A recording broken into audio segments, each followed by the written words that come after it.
ਤੁਹਾਡੀ ਬੜੀ ਸ਼ੁਕਰਗੁਜ਼ਾਰ ਹਾਂ। ਤੁਸੀਂ ਹਰ ਮਹੀਨੇ ਮੇਰੀ ਮਦਦ ਕਰਦੇ ਜੇ।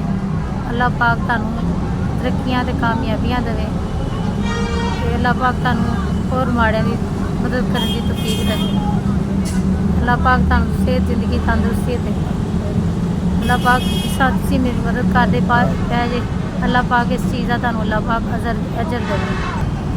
ਤੁਸੀਂ 2-2.5 ਸਾਲ ਤੋਂ ਮੇਰੀ ਮਦਦ ਕਰਦੇ ਪੈ ਜੇ ਤੇ ਤੁਹਾਡੀ ਵਜ੍ਹਾ ਤੋਂ ਮੇਰੇ ਬੱਚਿਆਂ ਦਾ ਖਰਚਾ, ਮੇਰੇ ਮਕਾਨ ਦਾ ਕਿਰਾਇਆ ਜਾ ਰਿਹਾ। ਮੈਂ ਤੁਹਾਡੀ ਬੜੀ ਸ਼ੁਕਰਗੁਜ਼ਾਰ ਹਾਂ। ਮੇਰੇ ਪਰੇਸ਼ਾਨੀਆਂ ਦਾ ਹੱਲ ਤੁਸੀਂ ਕੱਢਿਆ। ਅੱਲਾਹ ਪਾਕ ਤੁਹਾਨੂੰ ਹੋਰ ਤੌਫੀਕ ਦੇਵੇ। ਜਿਸ ਤਰ੍ਹਾਂ ਤੁਸੀਂ ਮੇਰੇ ਸਿਰ 'ਤੇ, ਮੇਰੇ ਬੱਚਿਆਂ ਦੇ ਸਿਰ 'ਤੇ ਹੱਥ ਰੱਖਿਆ, ਅੱਲਾਹ ਪਾਕ ਤੁਹਾਨੂੰ ਹੋਰ ਤੌਫੀਕ ਦੇਵੇ ਮਾੜਿਆਂ ਦੇ ਸਿਰ 'ਤੇ ਹੱਥ ਰੱਖਣ ਦੀ। ਮੈਂ ਤੁਹਾਡੀ ਬੜੀ ਸ਼ੁਕਰਗੁਜ਼ਾਰ ਹਾਂ ਕਿ ਤੁਸੀਂ ਮੇਰੀ ਮਦਦ ਕਰਦੇ ਜੇ। ਤੁਹਾਡਾ ਇਸ ਮਹੀਨੇ ਦਾ 20,000 ਰੁਪਇਆ ਮੈਨੂੰ ਮਿਲ ਗਿਆ। ਹਰ ਮਹੀਨੇ ਦੀ ਤਰ੍ਹਾਂ ਤੁਸੀਂ ਮੇਰਾ ਖਿਆਲ ਕਰਦੇ ਜੇ, ਹੁਣ ਵੀ ਮੈਨੂੰ ਮਿਲ ਗਿਆ। ਮੈਂ ਤੁਹਾਡੀ ਬੜੀ ਸ਼ੁਕਰਗੁਜ਼ਾਰ ਹਾਂ। ਮੈਂ ਤੁਹਾਨੂੰ ਦੁਆਵਾਂ ਦਿੰਦੀ ਹਾਂ। ਅੱਲਾਹ ਪਾਕ ਤੁਹਾਨੂੰ